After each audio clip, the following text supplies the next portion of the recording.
जय माता दी। नमस्कार दोस्तों, स्वागत है आप सभी का हमारे YouTube चैनल लक्ष्मी शर्मा की कहानियां पर। आज मैं आप सभी को सुनाऊंगी जितिया व्रत की पारण कथा। इस कथा को पारण करने से पहले जरूर श्रवण करें, क्योंकि इस कथा में बहुत बड़ी जानकारी है जिसे हर माताएं नहीं जानती। शायद आप भी ना जानती हो, इसलिए कथा को पूरा जरूर श्रवण करें। और जितनी भी माताएं जितिया का व्रत कर रही हैं, उन सभी के पास शेयर करें, ताकि उन्हें भी यह महत्वपूर्ण जानकारी प्राप्त हो। कहते हैं ना, कर भला तो हो भला। इसलिए वीडियो को सभी के पास शेयर करें कि भगवान की कृपा आप पर, आपके संतान पर, हम पर, हमारे और आपके पूरे परिवार पर सदा बनी रहे। तो प्रेम से बोलिए जीवोत भगवान की जय। तो चलिए माताओं और बहनों, हाथों को जोड़िए, जीवोत भगवान का ध्यान धरिए और इस कथा का श्रवण कीजिए। कथा इस प्रकार है कि बहुत समय पहले की बात है। किसी गांव में एक गरीब पति पत्नी रहते थे, जिनका अभी नया नया विवाह हुआ था। शादी के 2 साल बाद पत्नी गर्भवती हो जाती है और ठीक 9 महीने बाद उसने एक सुंदर पुत्र को जन्म दिया। दिन इसी तरह से बीतने लगे। उस बच्चा का नाम था रामू। जब रामू 5 वर्ष का होता है तो अचानक उसका पिता का मृत्यु हो जाता है। अब जैसे ही रामू का पिता का मृत्यु होता है, वैसे ही रामू की माँ का दुनिया उजड़ गई। उसके ऊपर दुखों का पहाड़ टूट पड़ा। दिन ऐसे ही कष्ट से बीतते गए। घर में तो एक अन्न का दाना भी नहीं था। माँ बहुत दुखी थी।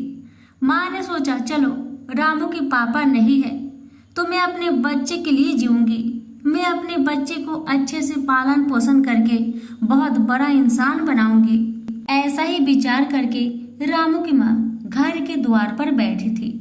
तभी एक पड़ोसन आकर कहने लगी, रामू की माँ, 2 दिन बाद जितिया का व्रत आ रहा है, तुम भी करना। क्या तुम्हें पता है जितिया का व्रत क्यों किया जाता है? तो रामू की माँ ने कहा, नहीं, मुझे नहीं पता। तब पड़ोसन ने कहा, देखो बहन, जितिया का व्रत पुत्र की सलामती के लिए करते हैं। जो भी माँ जितिया का व्रत करती है, उसके बच्चे की आयु लंबी होती है। भगवान उसकी रक्षा करते हैं, उसके ऊपर कोई भी संकट नहीं आता। इसलिए तुम्हारे तो पति है ही नहीं, तुम्हारा सहारा तुम्हारा बेटा ही तो है।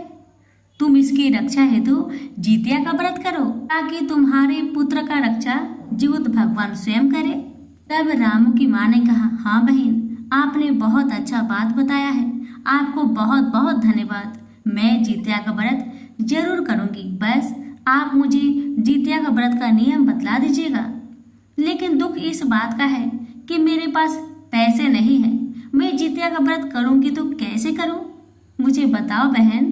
तो पड़ोसन ने कहा, जितिया का व्रत करने में ज्यादा खर्चा नहीं होता है। तुम एक काम करना बहन, गांव के सभी घरों में जाकर कुछ कुछ काम कर दिया करना। उसी के बदले में गांव वाले तुम्हें कुछ कुछ दे दिया करेंगे या फिर कुछ पैसे दे दिया करेंगे। उसी पैसे से तुम जितिया का व्रत करना। तब रामू की माँ ने कहा, हाँ बहन, आप तो अच्छी बात कही। मैं जरूर लोगों के घर में जाऊंगी और कामकाज करूंगी, और जो पैसे मिलेंगे मैं उससे ही जितिया का व्रत करूंगी। अब जैसे ही अगली सुबह आती है, वैसे ही पड़ोसन रामू की माँ के घर में आती है और कहती है, ओ बहन बहन, चलो मैं तुम्हें लोगों के घर में काम दिलवा देती हूँ।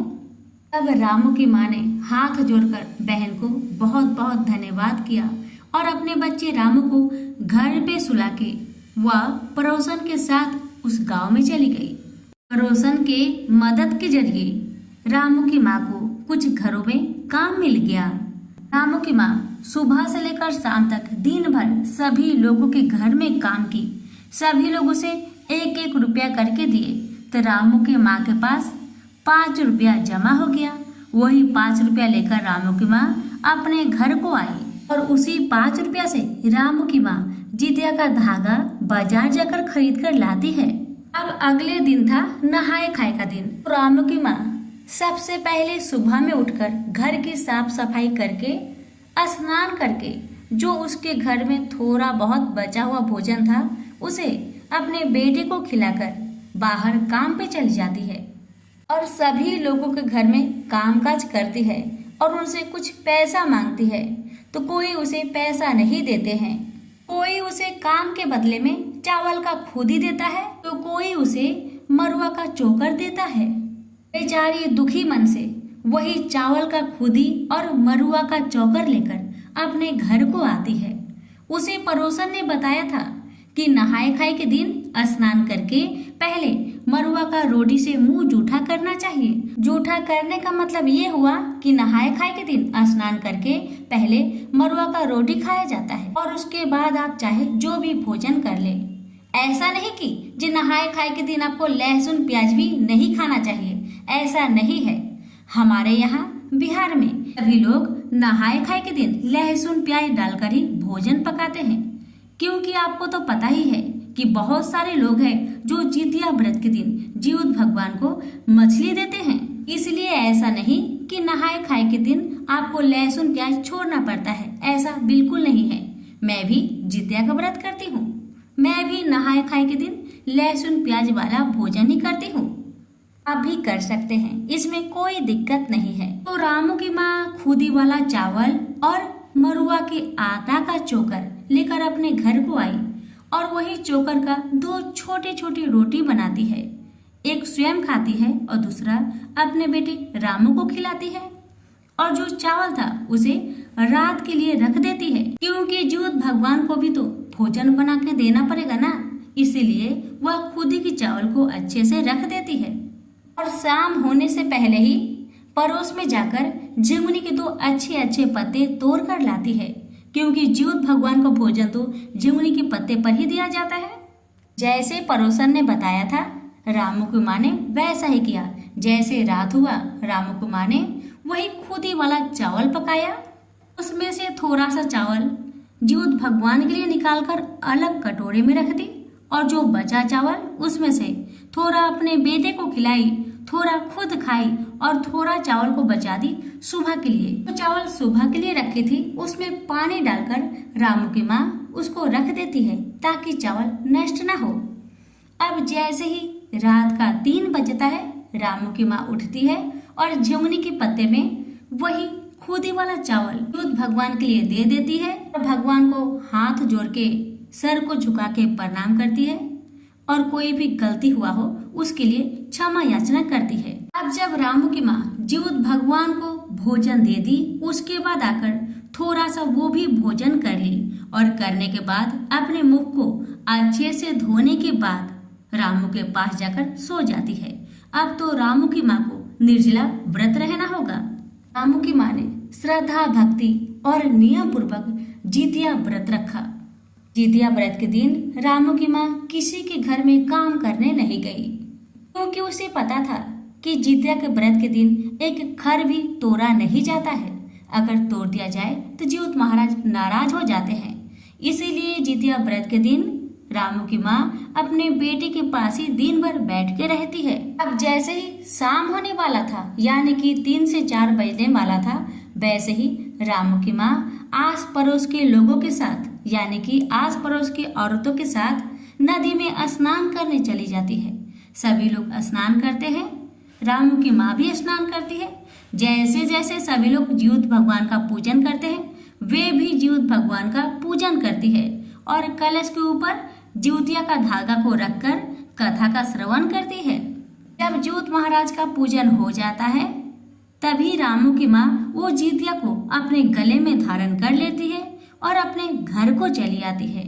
अब जैसे ही रामू की माँ घर में आती है, तो थोड़ी देर बाद जो पानी में रखा हुआ चावल था उसे अपने बेटे को दे देती है।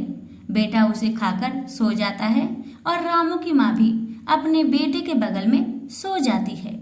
जैसे ही सुबह होता है, रामू की माँ घर के सारे कामकाज कर लेती है और पूजा पाठ करने के बाद अपने बच्चे को वह बासी भोजन खिला देती है और अपने बेटे से कहती है, बेटा तुम जाओ, पास में जो बगीचा है उसमें खेलते रहना, मैं अब जा रही हूँ लोगों के घर में काम करने। काम करने के बाद मैं उनसे कुछ पैसे मांगूंगी, जब वो मुझे पैसे देंगे उसी पैसे से मैं कुछ अनाज खरीद कर लाऊंगी और घर में लाकर पकाऊंगी। जब भोजन पक जाएगा तो मैं तुम्हें खुद बगीचे से लेने जाऊंगी और हम दोनों मिलकर गरम गरम भोजन करेंगे।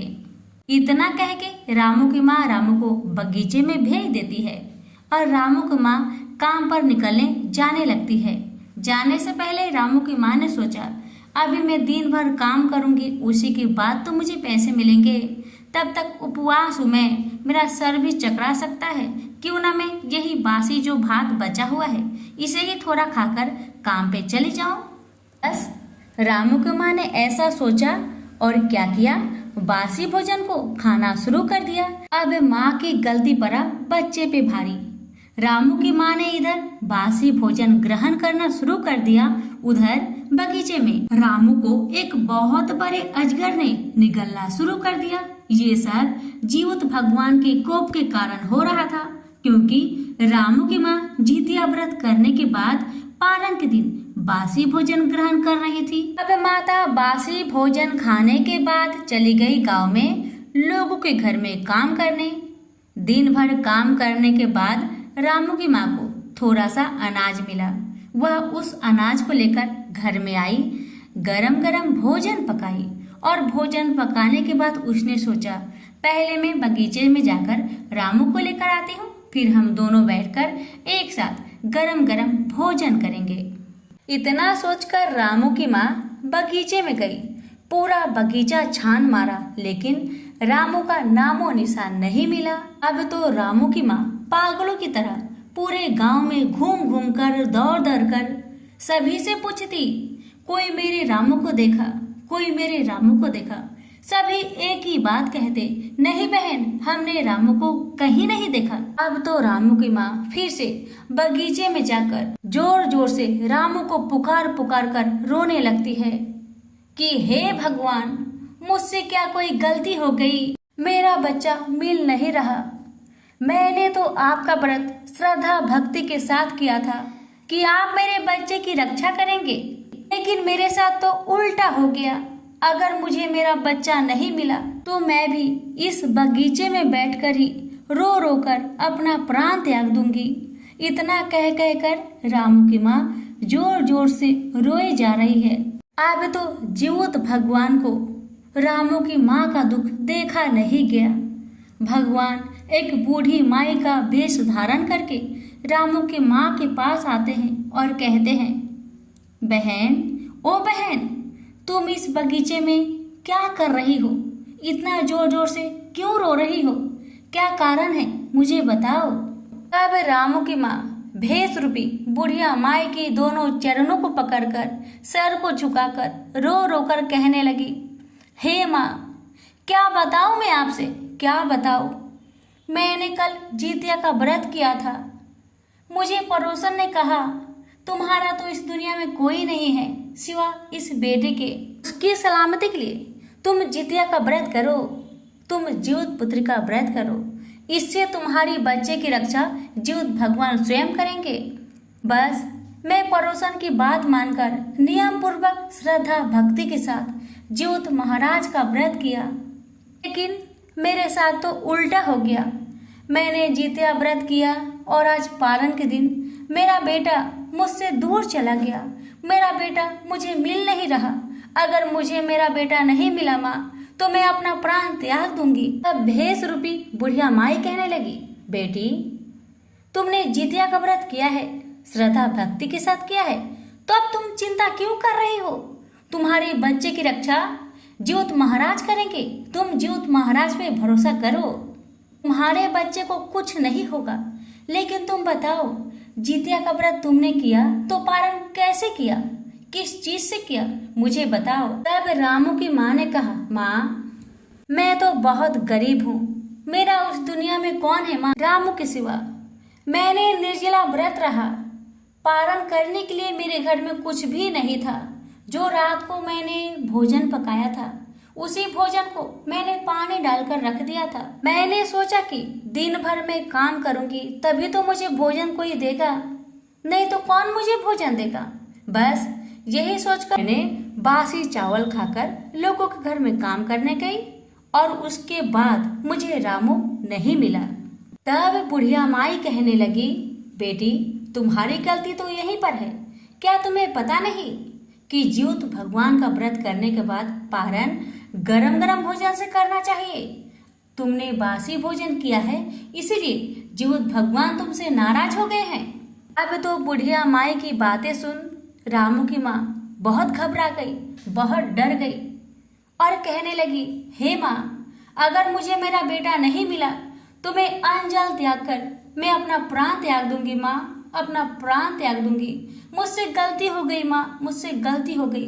अब से मैं जितिया व्रत के दिन कभी भी बासी भोजन नहीं करूंगी माँ, बासी भोजन नहीं करूंगी। बस मुझे मेरा बेटा चाहिए माँ, बस मुझे मेरा बेटा चाहिए। तब भैंस रूपी बुढ़िया माई कहने लगी, तुम चिंता मत करो, तुम्हारा बेटा तुम्हें मिल जाएगा। तुम अब अगले साल का इंतजार करो। अगले साल जब जितिया का व्रत आएगा तब तुम फिर श्रद्धा भक्ति के साथ नियम अनुसार जितिया का व्रत करना। नहाए खाए के दिन नहाए खाए का नियम करना और पारण का दिन गरम गरम भात बनाना, गरम गरम चावल पकाना और उसका गरम गरम मार को फूक फूक कर पीना ताकि मुख तुम्हारा जले। जैसे ही तुम पारण के दिन फूक फूक कर गरम गरम मार पिएगी, वैसे ही तुम्हारा बेटा तुम्हें वापस मिल जाएगा। बस ज्योत भगवान पर भरोसा रखो, तुम्हारे बच्चे को कुछ नहीं होगा। इतना कहकर ज्योत महाराज वहां से अंतर्ध्यान हो गए। अब तो रामू की माँ वहां से अपने घर को आई और जितिया व्रत का इंतजार करने लगी कि कब जितिया व्रत आए, मैं श्रद्धा भक्ति से ज्योत भगवान का व्रत करूं और मेरा बेटा मुझे वापस मिले। रामू की माँ ने मन में ठान लिया था कि जितिया का व्रत नियम पूर्वक करेगी और गरम गरम भोजन बनाकर पारण करेगी। अब दिन इसी तरह बीतने लगा और अगले साल का जितिया व्रत भी आ गया। तो रामू की माँ ने नियम पूर्वक नहाए खाए का दिन नहाए खाए का नियम किया और दूसरे दिन निर्जला व्रत रही और तीसरे दिन यानी कि पारण के दिन रामू की माँ ने बुढ़िया माई के बताए अनुसार उसने गरम गरम चावल बनाकर गरम गरम मार को फूक फूक कर पीना शुरू कर दिया। जैसे जैसे रामू की माँ मार को फूक फूक कर पी रही है, वैसे वैसे रामू को अजगर उगलते जा रहा है। अब जैसे ही अजगर रामू को उगल दिया, वैसे ही ज्योत महाराज बुढ़िया माई के रूप धारण करके रामू को लेकर रामू की माँ के घर पे छोड़कर वहाँ से अंतर्ध्यान हो जाते हैं। तो रामू अपने घर में जाके अपनी माँ को जोर से पकड़ लेता है और माँ से कहने लगता है, माँ आपने तो कहा था काम करके आएंगी, कुछ अनाज लाएंगी तो गरम गरम भोजन पकाएंगी, उसके बाद मुझे बगीचे से लेने आएंगी। आप तो आई नहीं माँ, आप तो भूल गई। मैं कब से आपका इंतजार कर रहा था माँ। माँ ने रामू की बातें सुनकर रामू को जोर से अपने बाहों में पकड़ लिया और जोर जोर से रोने लगी और ज्योत भगवान का जय जयकार करने लगी और कहने लगी, हे ज्योत महाराज, आपका महिमा अपार है। हे भगवान, मुझसे जो भी गलती हुआ उसे क्षमा करे। आपसे मैं दुनिया भर में ये प्रचार कर दूं कि जितने भी माताएं जितिया का व्रत करती है वो सभी गरम गरम भोजन से पारण करे। हे ज्योत महाराज, जैसे आपने रामू की रक्षा की, वैसे सभी की लाल की रक्षा करना, सभी के परिवार की रक्षा करना। जिसके पुत्र है उसे सलामत रखना, जिसके पुत्र ना हो उसे पुत्र देना।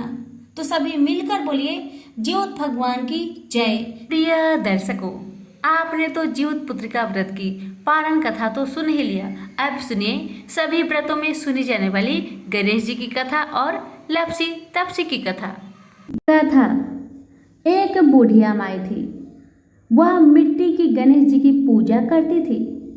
रोज बनाए रोज गल जाए। वह बुढ़िया माई रोज गणेश जी की मूर्ति मिट्टी से बनाती थी, लेकिन रोज पानी पड़ने के कारण गल जाया करती थी। एक दिन की बात है, बुढ़िया माई कहीं जा रही थी। उसने देखा कि एक सेठ का मकान बन रहा था, तो वह कारीगर से बोली, भैया क्या आप मेरे लिए पत्थर का गणेश जी बना देंगे? तो कारीगर बोले, जितने देर में हम तेरे पत्थर का गणेश जी बनाएंगे उतने देर में तो हमारी दीवार बन जाएगी, इसलिए हमारे पास समय नहीं है, तुम जाओ किसी और को बोलना। बुढ़िया फिर से कहने लगी, भैया कृपा करके मेरे लिए गणेश जी की मूर्ति बना दो, आपकी बहुत भला होगा। लेकिन वह कारीगर एक न सुना। बस क्या था, बुढ़िया माई को गुस्सा आया और उन्होंने कहा कि भगवान करे तुम्हारी दीवार टेढ़ी हो जाए। कहते हैं ना, कभी कभी जो भी बात दिल से कह दिया जाए कभी कभी सच हो ही जाता है, और वैसा ही हुआ। अब तो कारीगर जितना भी दीवार को बनाता था, दीवार अपने आप टेढ़ी हो जाती थी। वह चिंता में पड़ गया, आखिरकार ये दीवार सीधी क्यों नहीं बन रही है। इस तरह करते करते शाम हो गया। अब शाम को सेठ अपने घर को आया।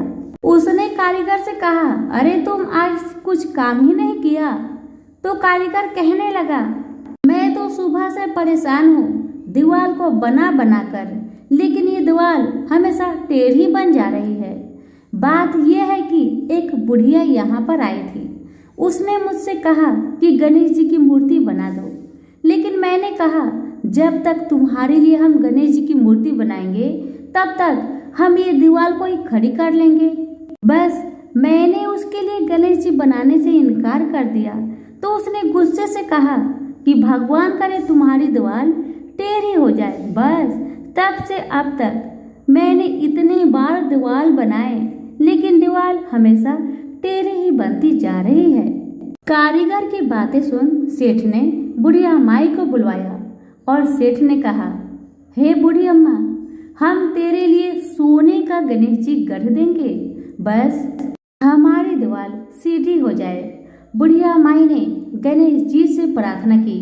गणेश जी की कृपा से सेठ का दीवार सीधी हो गई और सेठ जी ने खुशी खुशी मन से सोने की गणेश जी बनवाकर बुढ़िया माई को दे दिया। अब तो बुढ़िया माई हर दिन प्रेम पूर्वक गणेश जी का पूजन करने लगी। तो सभी प्रेम से बोलिए गणेश भगवान की जय। सभी व्रत में सुनी जाने वाली लपसी तपसी की कथा। एक लपसी था, एक तपसी था। तपसी हमेशा भगवान की तपस्या में लीन रहता था। लपसी रोजाना 1.25 सेर की लापसी बनाकर भगवान का भोग लगाकर जीम लेता था। एक दिन दोनों लड़ने लगे। तपसी बोला, मैं रोज भगवान की तपस्या करता हूँ इसलिए मैं बड़ा हूँ। लपसी बोला, मैं रोज भगवान को 1.25 सेर लापसी का भोग लगाता हूँ इसलिए मैं बड़ा हूँ। नारद जी वहां से गुजर रहे थे। दोनों को लड़ता देखकर उनसे पूछा कि तुम क्यों लड़ रहे हो। तपसी ने खुद के बड़ा होने का कारण बताया और लपसी ने अपना कारण बताया। नारद जी बोले, तुम्हारा फैसला मैं कर दूंगा। दूसरे दिन लपसी और तपसी नहाकर अपनी रोज की भक्ति करने आए तो नारद जी ने छुपकर 1.25 करोड़ की एक एक अंगूठी दोनों के आगे रख दिए। तपसी की नजर जब अंगूठी पर पड़ी तो उसने चुपचाप अंगूठी उठाकर अपने नीचे दबा लिया। तपसी की नजर अंगूठी पर पड़ी लेकिन उसने ध्यान नहीं दिया। भगवान को भोग लगाकर लपसी खाने लगा। नारद जी सामने आए तो दोनों से पूछा कि कौन बड़ा है। तो नारद जी ने तपसी से खड़ा होने को कहा। वो खड़ा हुआ तो उसके नीचे दबी अंगूठी दिखाई पड़ी। नारद जी ने तपसी से कहा, तपस्या करने के बाद भी तुम्हारी चोरी करने की आदत नहीं गई, इसलिए लपसी बड़ा है और तुम्हें तुम्हारी तपस्या का कोई भी फल नहीं मिलेगा। तपसी शर्मिंदा होकर माफी मांगने लगा। उसने नारद जी से पूछा, मुझे मेरी तपस्या का फल कैसे मिलेगा। नारद जी ने कहा, यदि कोई गाय और कुत्ते की रोटी नहीं बनाएगा तो फल तुझे मिलेगा। यदि कोई ब्राह्मण को भोजन करवाकर दक्षिणा नहीं देगा तो वह फल तुझे मिलेगा। यदि कोई साड़ी के साथ ब्लाउज नहीं देगा तो फल तुझे मिलेगा। यदि कोई दिए से दिया जलाएगा तो फल तुझे मिलेगा। यदि कोई सारी कहानी सुने लेकिन तुम्हारी कहानी नहीं सुने तो फल तुझे मिलेगा।